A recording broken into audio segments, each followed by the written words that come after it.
All right, we are recording. All right, so tonight is like a lot of kind of technical stuff. So I'm going to be looking at my notes a lot, guys. So my eyes are probably going to be up here a lot. So I want to cover two topics tonight. And if we don't have a ton of people on the call, I know a lot of you are going to be watching the recording, but Leslie and Elise, if you guys have any questions while we're on the call, at the end, I'll answer anything. So I know talking about taxes and stuff, you guys might have stuff to ask.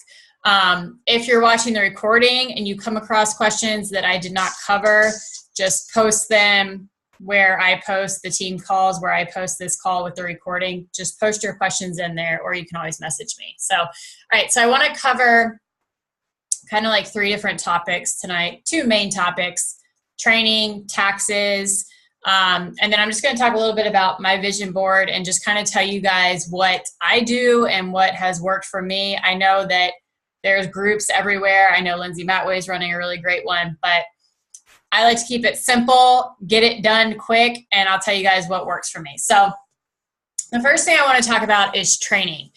So with the new year, and just kind of in general, but especially with the new year, I get a lot of coaches that start asking me about trainings and what should they be investing in, or what should they be buying or paying money for or going to. And so I want to cover that a little bit. Because I actually have some personal experience with this as a new coach, where I kind of messed up in this area. You guys have probably heard this story before, but I'll tell it again tonight. But as a new coach, your first main goal needs to really be to figure out like you and just kind of who you are as a coach. Figure out your personal Facebook page, your Instagram, whatever the social media pages, what is the word I'm looking for? Social media outlets, whatever the social media outlets are that you begin with as a new coach. You should probably only have one or two as a brand new coach. You need to master those first, and those need to be your first focus. So this is a business. Like, we all have our own business. As coaches, we have our own business, but we are not like, how's the best way I can explain this?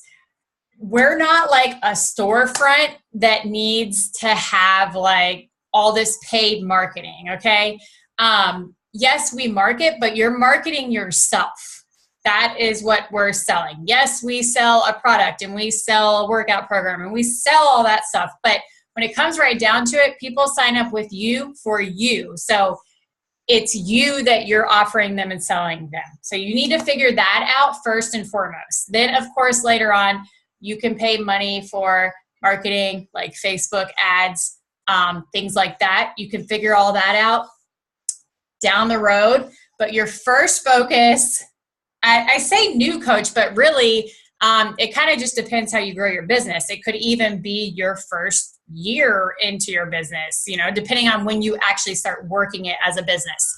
The most important thing is that you really dive into that part first, your warm market and your personal page.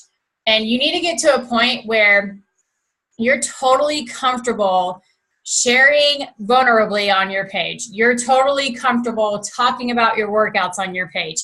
You're totally comfortable inviting people and talking to people through personal messages.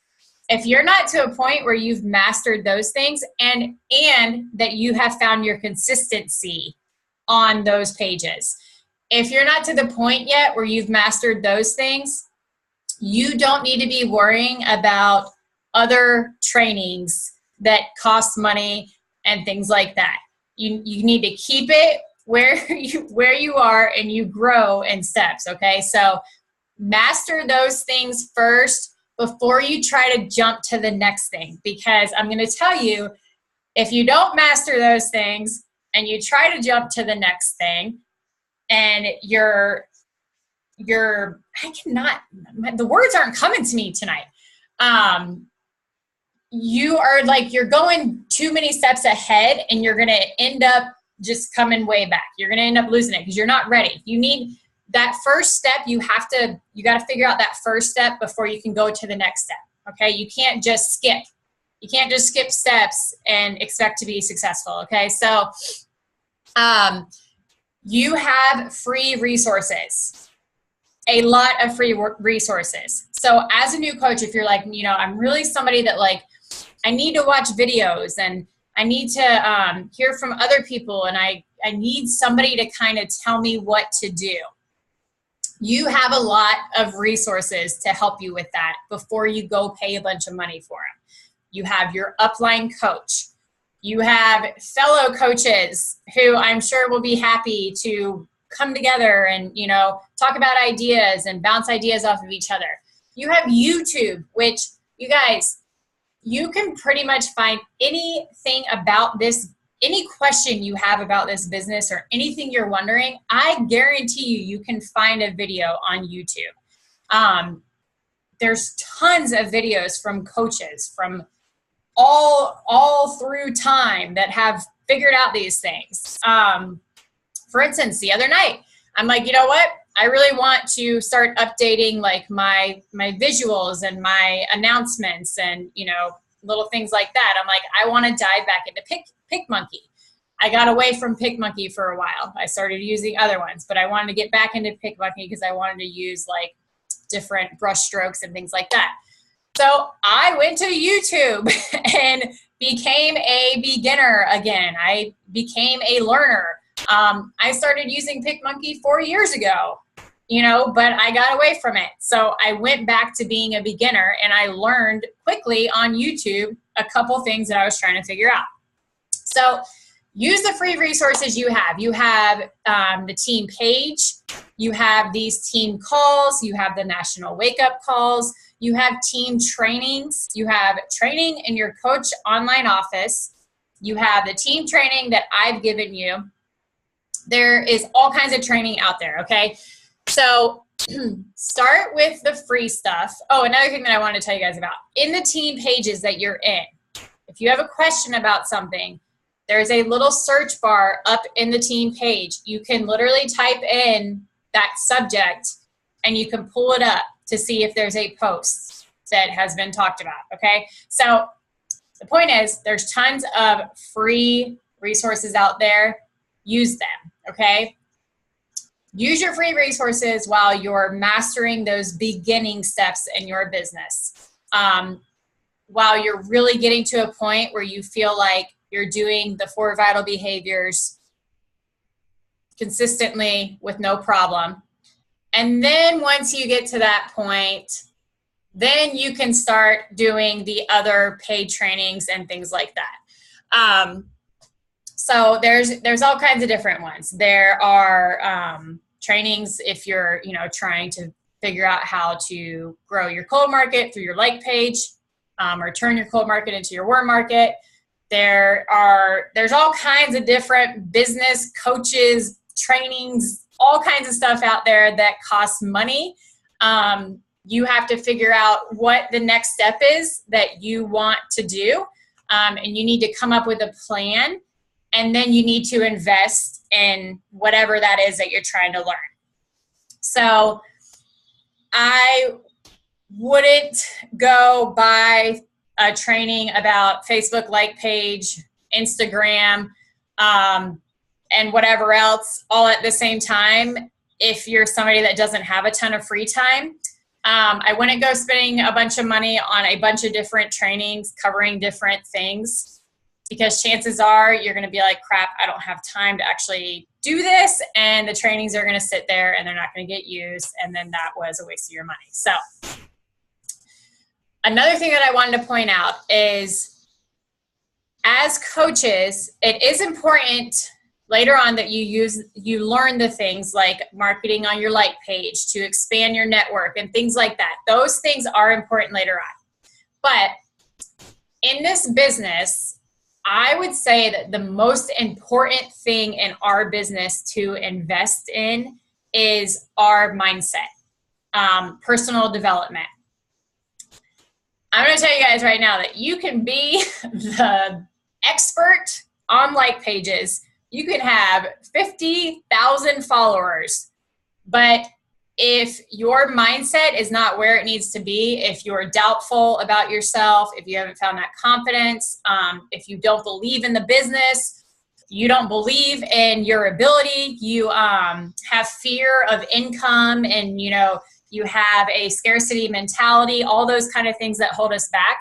If you haven't overcome those things, you're not going to be able to do anything with those 50,000 followers, okay? So mindset first, just like you're starting with your personal page and everything, and then you're moving on to training. You need to start with your mindset first. And once you feel like your mindset is good to go, and this is something that you always have to work on. Don't feel like you're going to master your mindset and then you're never going to have to work on it again. It's something that you always have to work on. But once you feel like you've got that figured out, like, okay, I know what I need to make me click and get motivated and whatever, then you can move on to the other things, okay? So just me personally, I feel like if you are going to invest in your mindset. Invest in other things too, but make sure that you're investing in personal development for sure. Whether you're buying books or going to seminars or whatever it is, make sure you're investing in your personal development.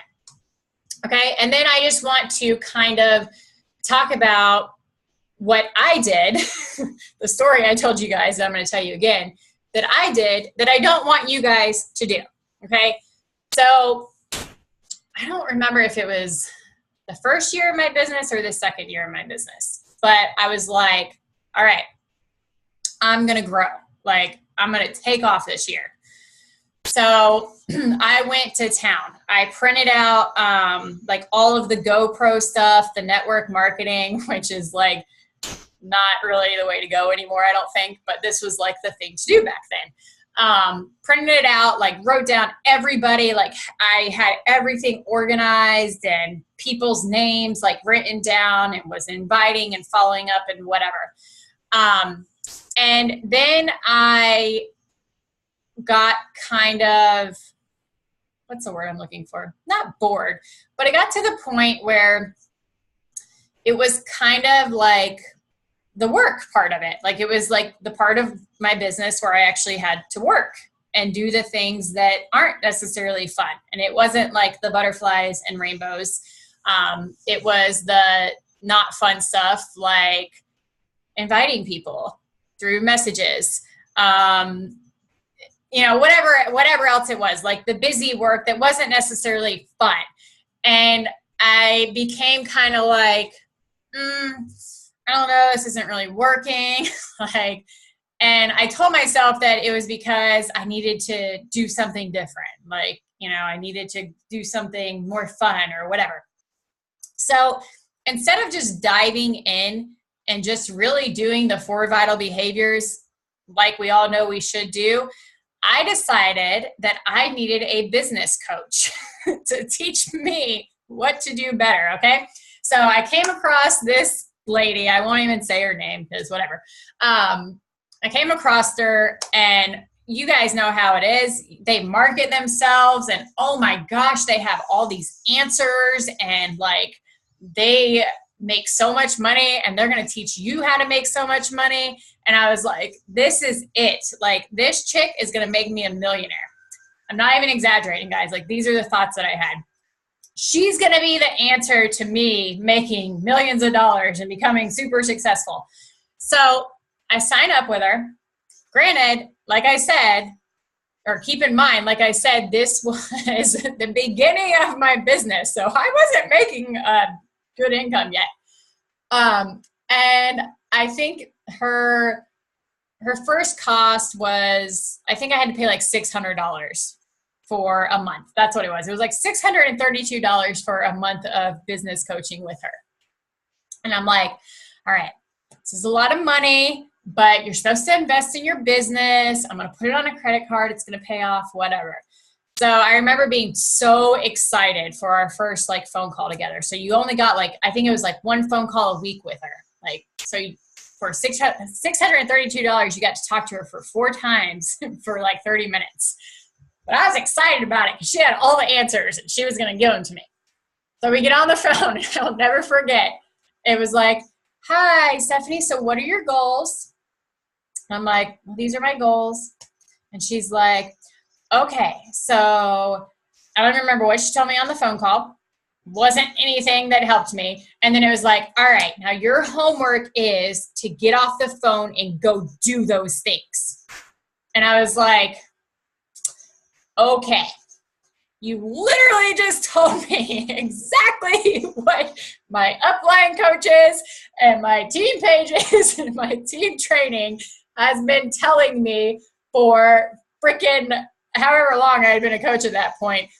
And I just paid you $632 to literally go, hey, what are your goals? Okay, now I want you to go do those things.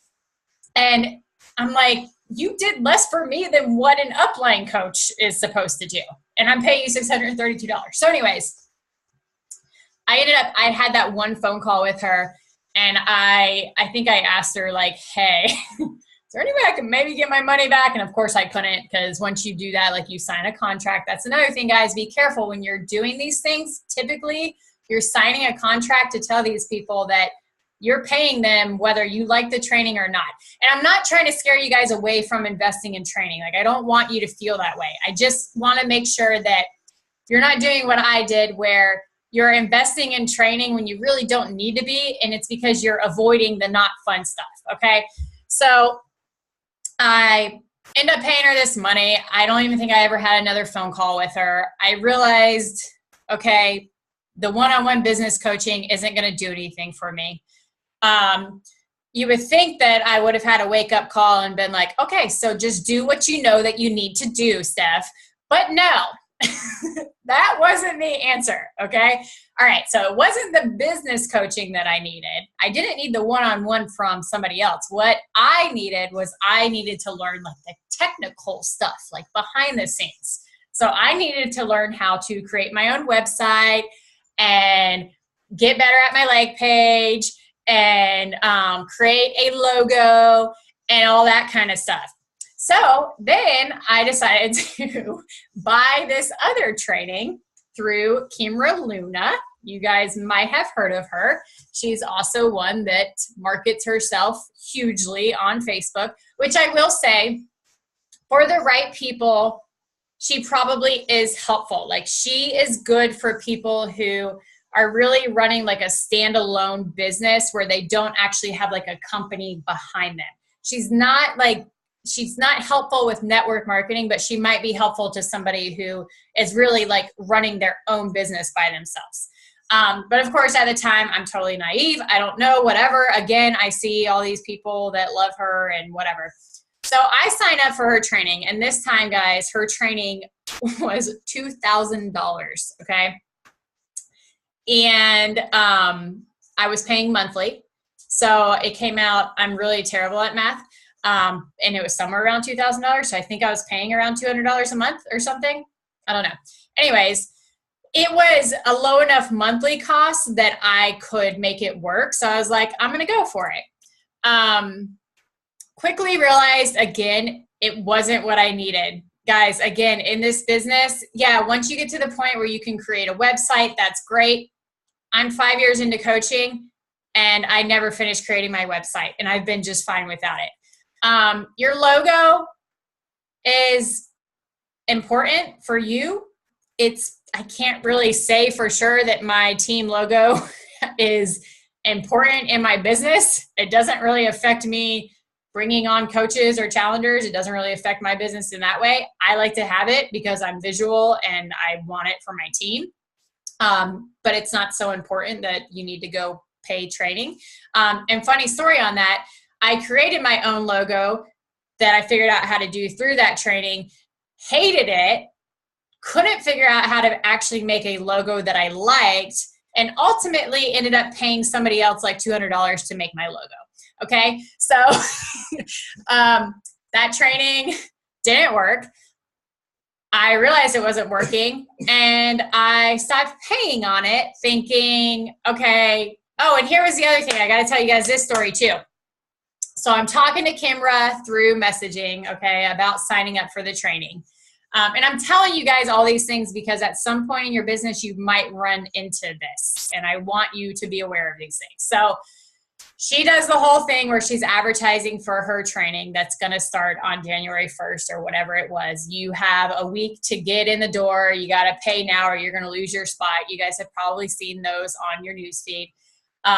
So I'm messaging her and she is like on top of messaging me back. You know, she's responding to me. She's being nice. She's getting me excited. So I'm like, this is going to be awesome. Like, we're going to work well together. I signed up for the training and I kid you guys not. I signed up for the training. I think it was the next morning. I sent her a message with a simple question. It wasn't even anything like crazy. It was like a simple message. She reads my message, does not respond to me, and then puts a post in her training page saying that she does not answer any personal messages. Any questions you have, you can post in the page. So I end up messaging her and saying, sorry, I didn't realize I wasn't allowed to message you. You know, I won't do it again. And she responded, it was like, no problem, you know, but when you signed up for this, you didn't sign up for my personal business coaching. You signed up for my training. So you can only ask questions in there. And I was like, okay, this is not what I thought it was going to be at all. After about a year, I stopped paying on it and thought, well, I didn't really use it. And she's got to know that it's not actually what she advertised. You know, she made it sound like she was going to give me one-on-one coaching. She's got to know that, like, she's not going to try to get me to pay. Long story short, a couple of years later, I get a bill in the mail that I owe her $1,000. And if I don't pay it, her lawyer will take me and sue me and whatever.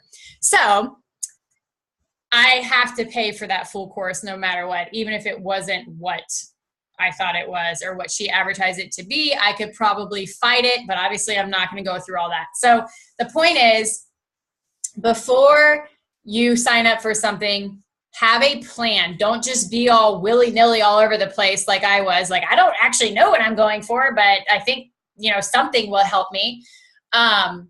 Make sure that you're investing in training because you're ready for that and you feel like you really need it. Don't do what I did where you're just running for the fun stuff, you know, because the other stuff doesn't feel so fun in the moment. Or you're convincing yourself that somebody else is going to give you all the answers. Like, they have the big secret, you know, all these trainings have like the huge secret that we've all been waiting for. And once they tell you, then you're going to be successful. That's all crap, guys, because to be 100% honest with you, you could all be super successful with no training if you really wanted to be. Of course, the training helps, you know, but you could be totally successful without it. You don't need it, okay? So that is my little bit on training because I've been getting questions about that, and I just kind of wanted to cover that and let you guys know not to make the mistakes that I made, okay? So I'm going to move on to taxes now. The other thing I did want to say about training, though, is do keep in mind that if you do invest in training, that it is all a tax write-off, okay? So if you're kind of like, oh, I think I'm to that point, but I don't know, it's kind of a lot of money. I really think it is what I need right now, but it costs a lot of money. It is a tax write-off for your business. So you've got to kind of weigh those options for yourself. But I did want to point that out. All right, so now I'm going to go into taxes, and I'm going to take this down so I can actually see it. All right, so first of all, I want to tell you guys that I am not an accountant, okay? So I'm going to tell you guys everything to the best of my knowledge, but I cannot guarantee that everything I tell you is completely accurate. And if you want complete accuracy, I definitely recommend that you hire an accountant to tell you these things. But I'm going to tell you what I do personally with my taxes and what I've seen other coaches do, because it's something that a couple years ago or a few years ago, I really had to start studying and kind of figuring out what to do. So I'm just going to let you guys know what I do and what I've learned that I think is right, hopefully. One day if I get audited, we will find out. But if I don't use an accountant yet, I'm just really stubborn when it comes to my taxes. And Tyler and I's taxes are very complicated because we not only have like multiple things for me, we have his job, we have 2 houses. Like it's a mess. And it's one of those things that it's almost harder for me to get all the information together to bring it to somebody than it is for me to just do it. So I have always just done it. You're an accountant, Elise? What the heck? How did I not know that? Yes. So you can answer any questions that we have. That's perfect. So if you guys need your taxes done, just go to Elise. She can tell you everything. No, but one thing I do want to say is if you do hire an accountant, you have to make sure that you get one that understands network marketing. And this is just something that I've learned from watching what all the other coaches have said. So I've seen different accountants say different things. And when an accountant doesn't really totally understand network marketing and the write-offs, it's kind of difficult, which is another reason why I've not hired an accountant yet, because I haven't found somebody that I trust that knows network marketing and Beachbody. So like I said, I've just kind of gathered everything and put it together from what I've seen other coaches do that have had approval from accountants. All right, so the first thing I'm going to talk about is how much money you should save from every paycheck.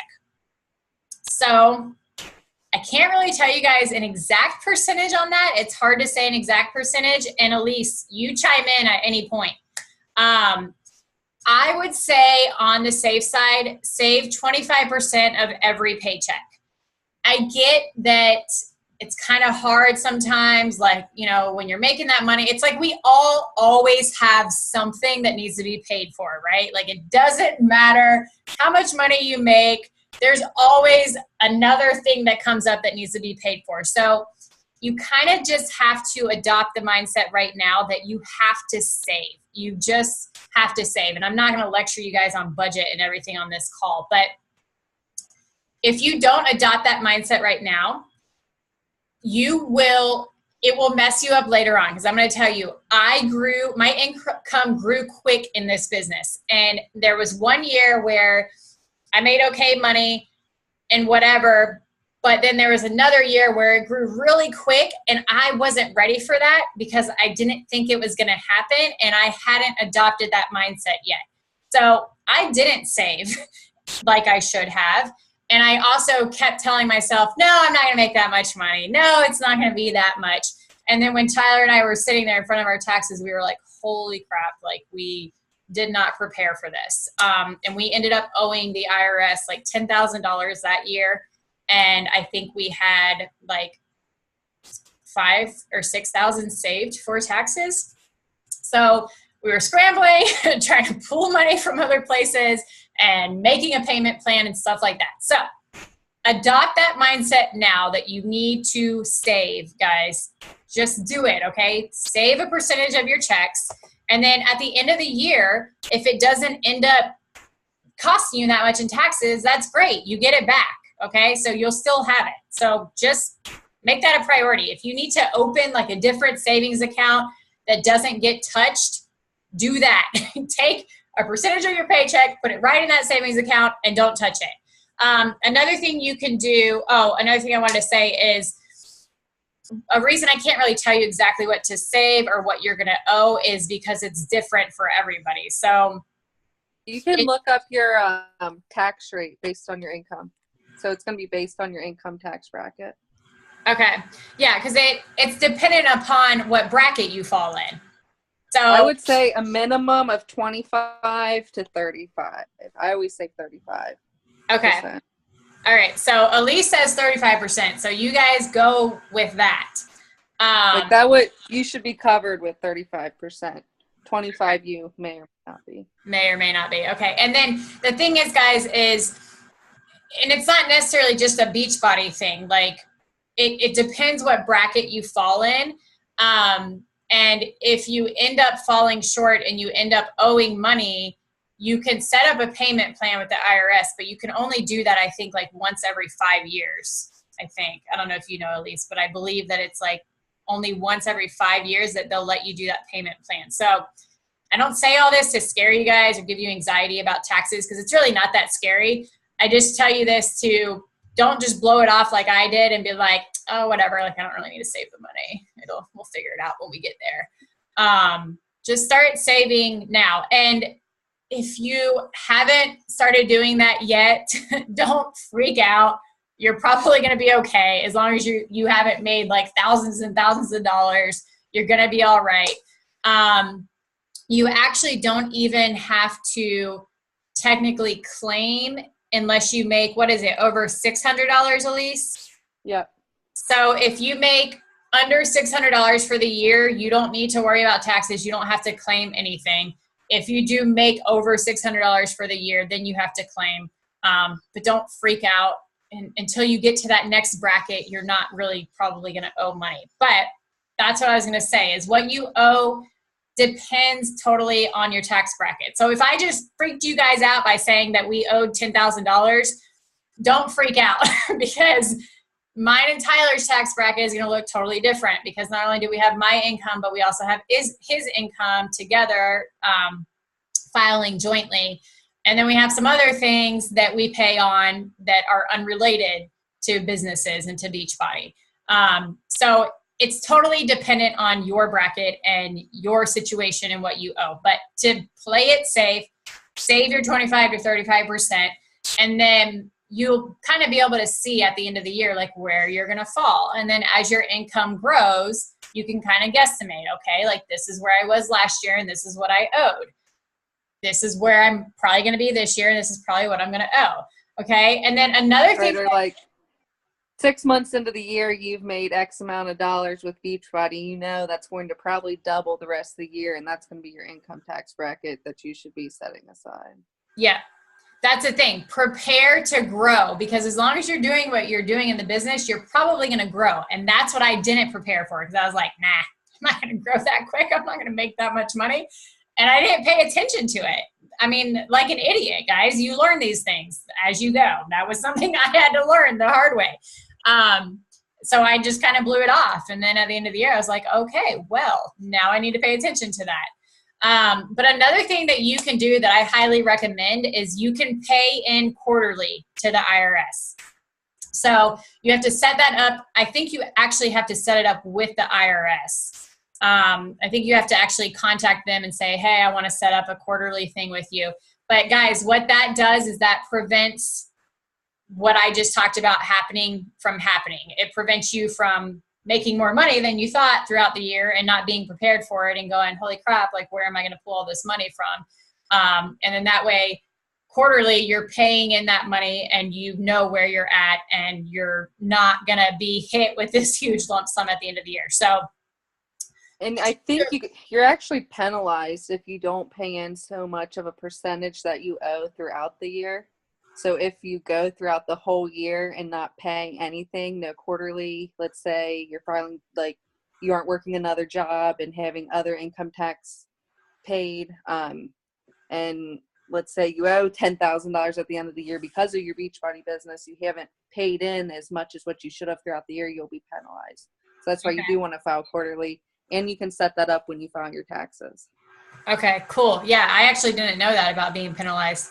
Somehow I was never penalized. I don't know if it's because we had different, or either that or Tyler's with like the percentage. Yeah, you know, that's what the total.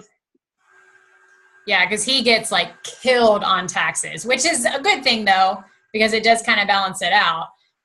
But yeah, okay, so that's good to know. So yeah, definitely do the quarterly thing, guys. There's really no reason not to do that. And then, all right, so let's talk about write-offs now. So I'm just going to tell you guys personally what I write off. There might be some things that I miss. I tried to list it all out. At the end of the year, I have everything together, and I just didn't have time to pull out all my stuff from last year. So I just kind of wrote down off the top of my head what I write off. I think I covered most of it. I might forget some things. I can always tell you guys later on.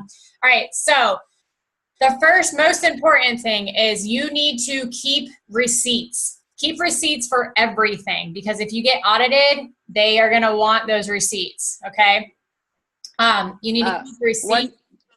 I actually upload all my receipts to like my Google Drive I have like a taxes folder I have. So if I go to the post office to mail samples or whatever, a receipt, I take a picture of it and just straight upload it on my phone. That way I don't have to file it. That's a good idea. That's a really good idea. Because I'm not going to lie, there's been years where I forgot to save the receipts, or I threw them away or whatever. And then I was like, crap, like I don't have the receipts, you know? So that's a good idea. I'll start doing that too. Actually, let me write that down. I have like a taxes or a write-off spreadsheet as well. I'm an accountant, obviously. Yeah. So when I save those receipts, I also log them throughout the year. So I have a running total throughout the year of what my write-off categories are. So when I do my taxes, it's real simple. But if you at least have copies of the receipts saved, Google Drive, you can access anywhere. That makes it much easier. Cool. Yeah. And then that's good too, because it puts it all in one place, where as opposed like the end of the year, I'm like scrambling, trying to find everything. But that's just me, guys. I'm always unorganized. I'm getting better at it this year. I'm getting better. I'm telling you, I've been reorganizing everything. All right. So keep your receipts in case you get audited. I think I was going to say something after that, but I forgot. I don't know. I might remember as we go. All right, so your office. If you have an office in your house, you can write it off, but it has to actually be your office. It can't like be your baby's nursery that has no desk or no computer in it, that you're just calling your office because you go and sit on the floor and respond to people on social media in your baby's nursery, which to each their own. You guys all do what you want to do, but I don't know how it works if you get audited and they want to find out if it's actually your office or not. So if you want to take the chance, you take the chance. But like for me, I write off my office, but this literally like the whole thing actually is my office. I'm sure you could maybe turn part of your living room into your office. It has to be a designated area for like enclosed room. Okay, that's what I thought. It had to actually have like a door, right? Right. Like, some states actually require a separate entrance to the home, but I don't really believe in that rule. Yeah. But it does need to be a designated room that has no other purpose besides your office. Okay. Yeah. So I mean, everything we go through, guys, you make your decision and you chance what you want to chance. We're just going to kind of tell you what it's supposed to be. But like I said, for me, this is my office. It's my actual office. So I write that off. My phone bill. So I don't know if I'm technically allowed to write off my whole phone bill, but I don't, because Tyler is on it with me. And even though he's a coach, his business is separate from my business. So like his business fees and stuff they don't come into mine because we're not intertwined. So I forget exactly what the math I did on my phone bill was, but I write off a certain portion of my phone bill. And that is because I do coach calls on it. I'm on my phone 24/7. I use my phone way more than I ever use my computer. Let's see. So any supplies for your business that you buy for your business. So from my understanding, like if you go and buy a new computer that you're going to use for your Beachbody business, you can write that off. Like office supplies that you're going to be using, I'm trying to think of some office supplies I've written off. I think like ink for your printer, I think if you're like printing out things for your challenge groups and stuff like that, like things like that. And Elise, at any point, if I'm wrong about any of this, feel free to chime in because it's good learning for me too. So, computer, office supplies, anything that kind of goes along into that category. Your monthly business fee, so your $15.95 service fee, you can write that off because that is technically the fee that we're paying for them to manage our website. So it's basically the same thing as if you had a standalone website. It's the same thing as you paying GoDaddy to manage that site for you. Let's see. Okay, Shakeology Home Direct. So this is one of those tricky ones that some accountants say no, but then other accountants have approved it. And I'll tell you why the accountants that approved it have approved it. You can write off as yourself. Okay, so like Tyler and I order like 2 things of Shakeology every month. Well, now actually we order 2 and then he orders the performance line every month. But I can't write off Tyler's HD order for my business. So I can write off 1 Shakeology HD order in my business because here's why you can write it off. Because normally you can't write things off that are for personal consumption. But the way it's set up is if we want to get leads, we have to have 90 PV HD. So technically, if you want to get leads in your business, you have to have Shakeology Home Direct. So you can write off 1 order of Shakeology Home Direct every month if you are hitting Success Club, okay? Now, I don't know if you have to get so technical to go back and say, oh, I didn't hit Success Club this month, I didn't write it off. I don't think you do. As long as you're somebody who's hitting it pretty consistently to where you're getting leads pretty consistently. But if you're somebody that never hit Success Club ever, I don't know that I would write the Shakeology HD off because you're technically writing it off so you can get leads because it's a requirement to get leads, okay? So that's one of those kind of tricky ones, but like I said, I write off 1 Shakeology Home Direct every month for my business because I am hitting Success Club and I am getting leads in my business and it is a requirement. You can write off like personal development books, seminars that you go to that are related to the business, from my understanding. So for instance, like if I was going to go to like a church seminar thing going on, I don't think I could technically write that off for my business. Even though it is personal development, I don't know, that's kind of one of those gray areas that you've got to kind of just decide for yourself. But for me, like I wouldn't write that off, but things that I would write off would be like if I was going to see Brendan Burchard, I don't know how to say his name, who does like training for network marketing. Like he does personal development for network marketers. Like that's his thing. You know, or like a motivational seminar that I went to last year or the year before, where it's a bunch of different motivational speakers talking to you about business and income and wealth and all that kind of stuff, okay? So those things I write off. Training programs like what we talked about earlier, like the Kimra Luna one, or if you're working with a business coach or things like that, if it's related to your business, you can write those off. And then like training, and then seminars that are related to the business, like Super Saturday. So your ticket for Super Saturday, you can write that off. I don't know if you can write your gas mileage off. I don't, and I don't remember why. You need to track your mileage, and then it's a calculation. You get a benefit of so many, I don't know how many cents it is per mile. Hold on. I don't have it wrote down. But okay, so your mileage, so any trip that you would do business-wise, so you're driving to and from Summit, to and from the airport, to and from Super Saturday, you would track those mileage, and there's mileage tracker apps. Actually, TurboTax has one, and it actually does it GPS, and then you get a write-off based on those mileage.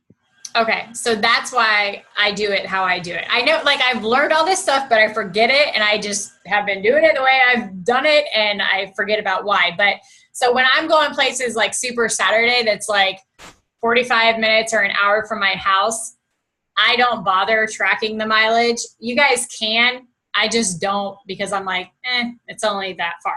But when we've driven to like Tennessee for Summit and things like that, we do track the mileage then.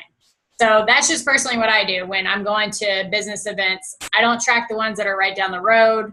It's just not worth my time to me. I do track the ones that are like out of state and far away, which brings me to my next thing. So business events you can write off. So like Summit, Success Club trips, the National Leadership Conference, different things like that. You can write off your mileage. You can write off your flights if you're flying, your plane tickets.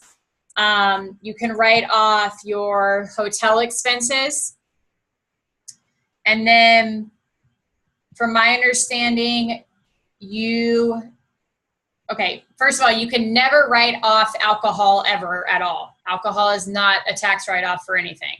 And then I believe that when you are on these trips like alone, you're just feeding yourself or getting yourself coffee or whatever, you can't write that stuff off. But if you're eating with like your business partner, so let's say you go to Summit and you're having a lunch with your team, you can write that off, anything but the alcohol, because that is your team, your coaches, your business partners. Another thing that I was told, and Elise, you can verify the accuracy on this, but I was told that anytime you do like a lunch or a dinner with a potential, as long as you keep the receipt and you write like the information on it, like the time you had lunch with that person and who it was, you can write that off. Okay, you can. So, and here's the cool thing about that, guys. In our business, everybody's a potential. So either they're already a coach or a challenger on your team, which you can write that off, or they're a potential. If they're not signed up with you, they're a potential. Okay? So now I'm not going to go to lunch with Tyler and write off our lunch because Tyler's a coach on my team. Don't take it that far because you don't want to up your chances to get audited, okay? And I'll actually be totally honest with you guys. I slack for whatever reason in this area. I'm so bad about it. Like when I go to lunch with my coaches or I go get coffee with my coaches or anything along those lines, my brain just doesn't take me there. Like I never think, and you guys that have gone to lunch with me, you've probably seen me do this. I never get the receipt. Like I don't think about it. And then like later on, Tyler will be like, hey, did you get your receipt? Because he's really like, Tyler is like we save, I keep things organized financially, and I am not that person. So he'll be like, hey, where's your receipt? And I'll be like, oh yeah, about that. Didn't get one.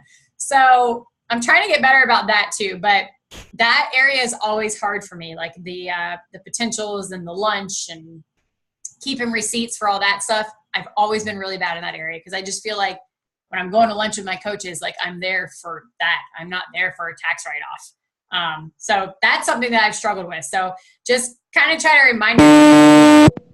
Whoa, I don't know what that was. Just maybe make like a note on your phone. Like if you know that you're going somewhere, just set a reminder. Make sure you get the receipt or whatever it is. And then when you get that receipt, write the information on the back of it so you can remember who it was with and what it was for or whatever. And if you guys ever go to lunch with me, remind me to get my receipt. Okay, so never any alcohol, but if it is like a lunch or a dinner or something with a potential or a business partner, you can always write that off, which is really cool. Another thing that I write off sometimes is samples that I am giving away. So if I order like a specific box of like Shakeology samples or Energize samples or Hydrate samples, and I'm giving those away as like challenger gifts or things like that, I'll write those off. But again, like you need to keep track of that, your receipt for that and like what you did with it. And then some other things are like coach gifts, which I'm going to go ahead and tell you guys. Every coach gift I gave away this year, I don't have a receipt for it. I'm just not good at those areas for whatever reason.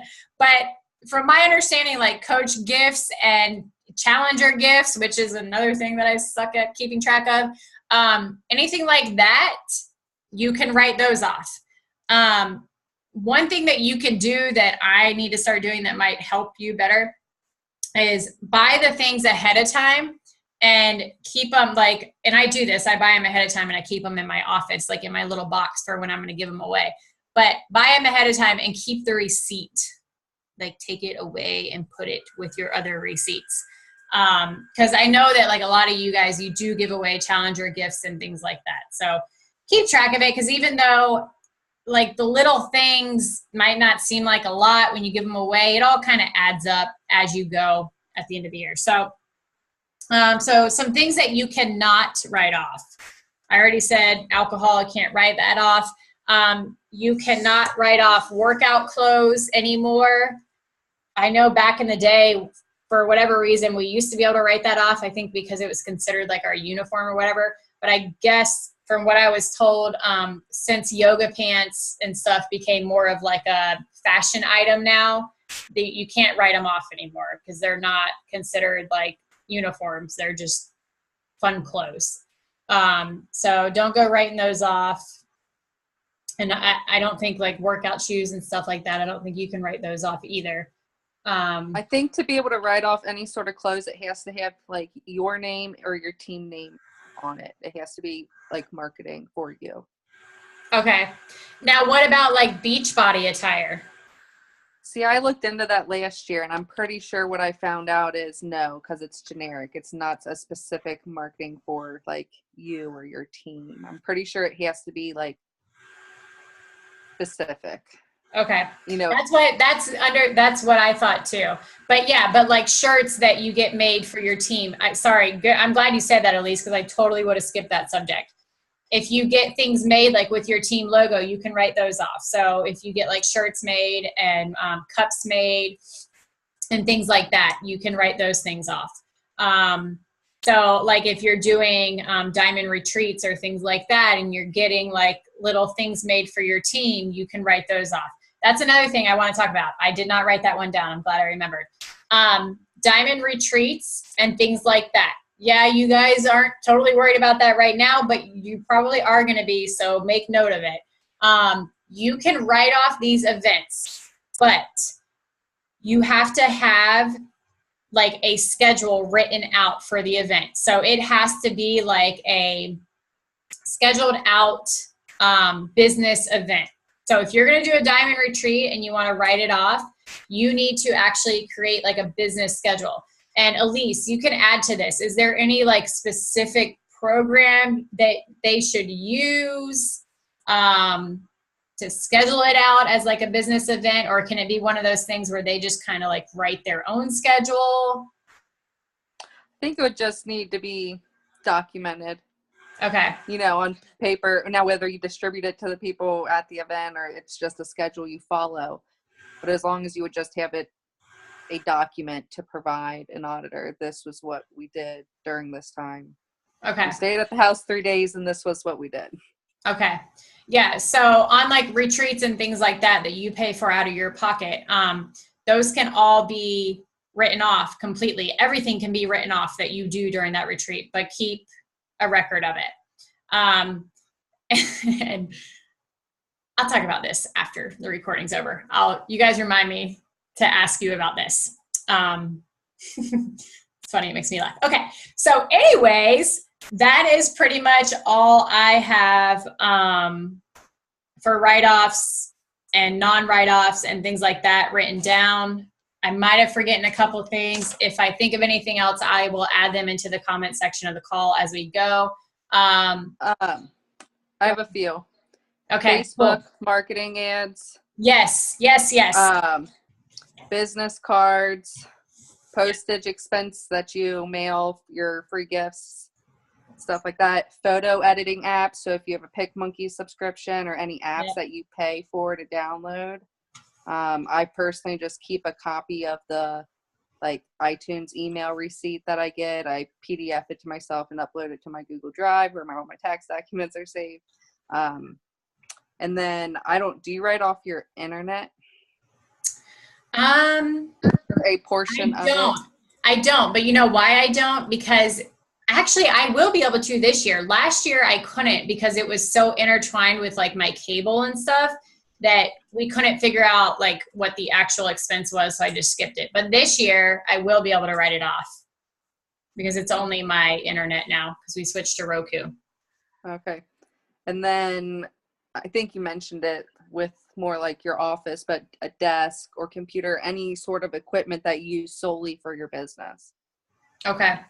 Yep. Those are all things that I write off every year too. And I'm so glad you're on this call because I would have forgotten to talk about all those things. Another thing you guys can do if you are organized at the end, or, you know, right now or whatever, if you're like, well, what exactly do I use? You know, so like for me, like I have a subscription to Audible. I have a subscription to PicMonkey. Like I've got a lot of little subscriptions to different websites. And if you guys are like that too, just take a quick look through your bank account. Just go back, you know, the last like 6 months or whatever, and just scroll through and kind of make a note. Okay, this is related to Beachbody. This is personal development. This is, you know, I'm using this for Beachbody, and just make yourself like a chart. You know, go ahead and do that now. Like get organized now and make yourself a chart of all the different things that you use throughout the year for Beachbody. So then you can start adding your receipts and everything to that now. So at the end of the year, you're not scrambling, trying to remember everything and then forgetting about certain write-offs. Yeah, if you track it throughout the year, like in Google Sheets or in Excel, it's so much easier and you're not going to forget stuff. You're going to get more tax benefit because you have it all there. You're not trying to scramble and remember everything. And then year after year, you can use that same worksheet and you know what you need to log. You know, as soon as it hits your account, just log it on that, track it. If you get an email receipt or whatnot, screenshot it, save it. That's all you need, you know. Yep. Yeah. So just, I mean, like I said, this is the year of organization. I mean, these are things that it's like, you kind of are like, oh, maybe I don't really need to do it right now. I'll do it later on. Just go ahead and do it now. Get organized now. So at the end of the year, you're not like scrambling to get everything together and then you're all stressed out about it. Get it all organized now. So, all right. So real quick, go ahead. QuickBooks is actually, I believe it's free. They have a free version, and I like to just track the stuff in Excel, but if you're not an Excel person, I've tried to use QuickBooks, and you know, you can categorize the expenses, and then it's actually going to automatically load it into TurboTax for you when you do your taxes, and you can upload your receipts directly to the QuickBooks, so you have all your records right there. And it categorizes them by write-off expense, so when you do your taxes, you don't have to figure out like, oh, shipping expense, where does this, you know, write-off go or whatnot. Yeah, that's a good idea. I need to start using that because I have seen QuickBooks, but I haven't used it. All right, let me go on through I'm logging on to my Zoom through my phone so I can take you guys over there because my computer's too bulky to try to move.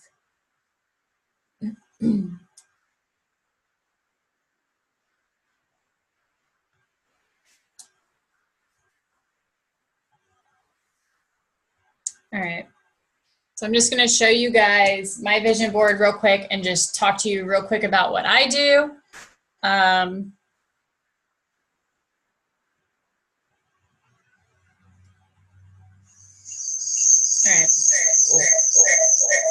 Hold on, I gotta get away from my computer. All right, can you guys hear me okay? This might work.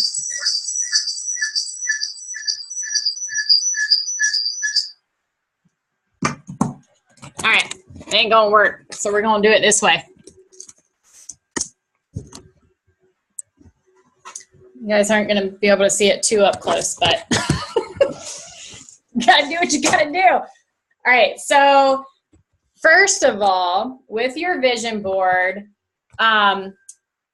it's a vision board, okay? So one thing for me, guys, is that I have found with my vision boards that really make them work is they need to be like visually appealing to me. So not only the board itself, but the area around like where I do my vision board. So for example, if I had my vision board on this like old ugly thing that I hate the look of it, in like a part of my house that is always messy or something like that, it wouldn't have the same effect on me. So when I like walk in and see my vision board, I need to like walk in and it needs to be visually appealing to me. And it needs to get me motivated and make me happy and upbeat, if that makes sense.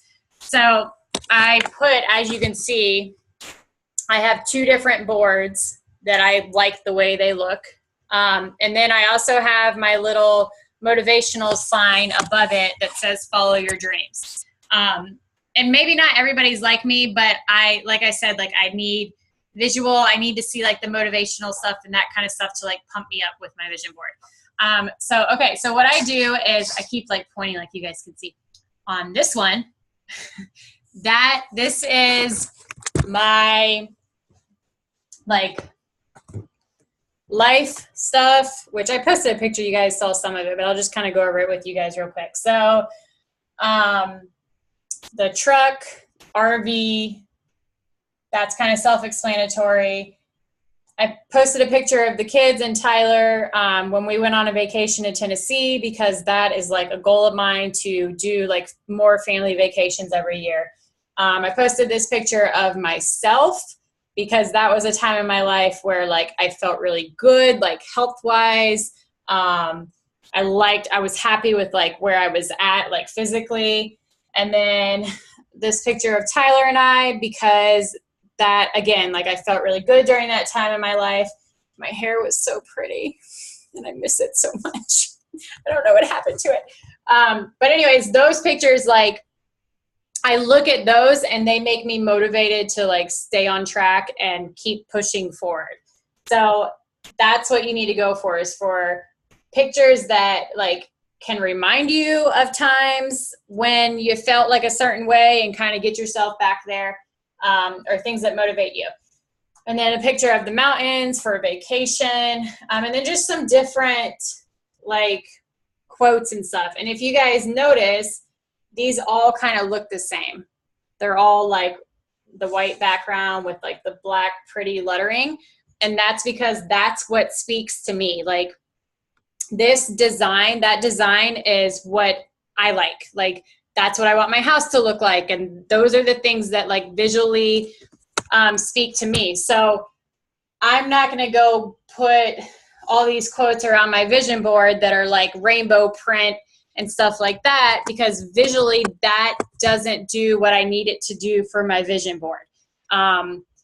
So it's important that you find things that they're good for you visually. Like they speak to you and what you want to accomplish and what you're, just the things that speak to you.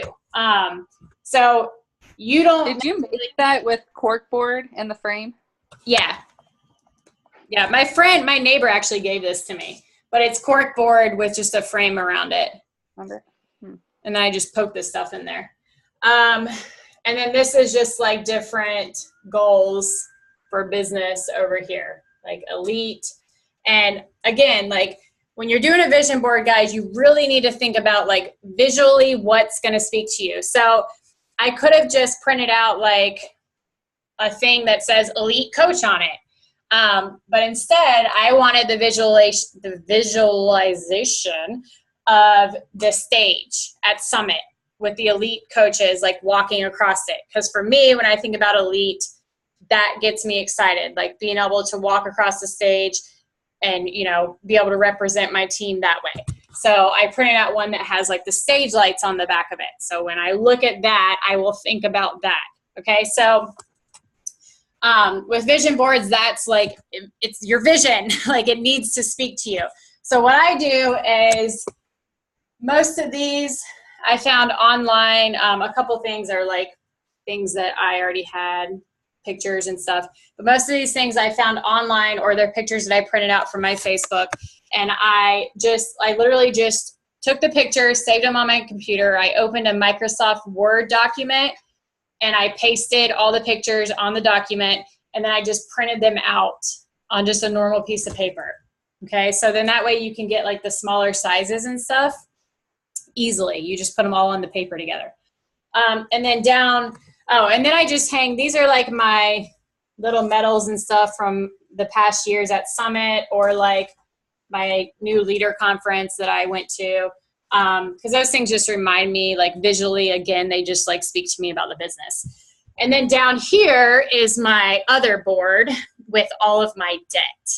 So this is one of those areas that I had to like figure out how to make it exciting when I looked at it instead of looking at it and being like, holy crap, all that debt is right there looking at me. So I just, again, like I got a board that I liked the way it looked. I got some pretty little flower things. I printed out, like, again, the colors and the scheme that like speaks to me, and I just wrote debt free. And then what I do here is, some of these I actually need to take down because I redid them today. We paid off some stuff today. But anyways, so what I do is I take all of my debt, and you guys can do it however you want. I'm just telling you what I do. I take all of our debt that is not like house or cars. So all of our credit cards, medical bills, which is something that I accrued a lot of in 2017. And I put them all in an envelope. First of all, it's good with your credit cards because you put them in this envelope and you don't spend them. They stay here. You don't touch them. So I put everything in an envelope, and then on the back of the envelope, I write the amount that is owed with the date. And then the goal is to obviously pay them all off, and then you take the envelope down, which it was actually really cool this year when I was trading them out. I took a lot of envelopes down and I put them in my drawer, and I'm like, oh, this is cool to like look at and see the envelopes that you paid off and whatnot. So yeah, I just put everything in an envelope with the amount that's owed on the back. You pay it off, and then so say that you have credit cards that like you can't really pay like a lump sum right away, like you can't pay the full amount. What I'll do is like every couple months I'll go in and I'll change the amount of what's owed on there. It's pretty self-explanatory. So I think that's pretty much all I was going to say about my vision boards, but yep, that's what I do. So I have my pictures of everything I want to achieve, business, life-wise, and then my debt here to remind me. And then I just take a picture of it. So I have it here every time I go into my office, but then I just take a picture of it and I actually make it the background on my phone. So I'll show you guys that. I just take a picture of the whole thing and it becomes the background on my phone. You guys can't see it, so that's good. But anyways, it's the background on my phone. And then that way, every day when I'm opening my phone to message people or maybe put up that post that's uncomfortable, or, you know, maybe do that inviting that I don't really feel like doing, I can look at my vision board and remember where I want to be at the end of the year and freaking do it, because I know that if I want to accomplish these goals, I need to do it. So that is what I do with my vision board. It's what works for me. And like I talked about before, if you guys think that vision boards are silly or they don't work, like I get it. I was there too. I remember being like, okay, yeah, I'm going to put this stuff on a board and it's just magically going to happen. But I'm going to tell you guys, the first year that I ever actually did it and marked stuff off at the end of the year, I was like, holy crap, this is like weird magic stuff going on. It works. When it's in your face, it's in your vision, you're thinking about it, like you're subconsciously doing things to make it happen without even realizing it. So even if it seems freaking crazy, far-fetched, the picture of that house that I put up with the huge pool with the slide and the lake in the background, that is like nowhere in my vision right now, guys. Like realistically, you know, our first goal this year is paying off debt, like paying off those medical bills and everything. That is like first and foremost. But even if you feel like it's like crazy out there, put it on there anyways, because you'll be surprised when you accomplish it. Okay. So put it on there. And then when you do accomplish it, you're going to be like, wow, like that's crazy that I did that. And it's a really awesome feeling. So anyways, you guys get yours done. I posted mine in the team page last night, and I made an album in there.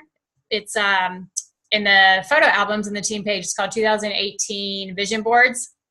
So once you guys get yours done, take a picture and post them in that album, because I want us all to be able to see each other's. And I think it's going to be really cool at the end of the year. I want everybody to go into the album, and I want you to mark off everything that you accomplished on your vision board. So we can kind of see at the end of the year what everybody accomplished. I think that'll be really cool to see. It's cool to see it for yourself, but it's cool to see it for other people too. So, all right. I'm going to stop recording. That's it. That's all I had for the call. If you guys have any questions, you let me know, post in the team page, and I'll talk to you soon.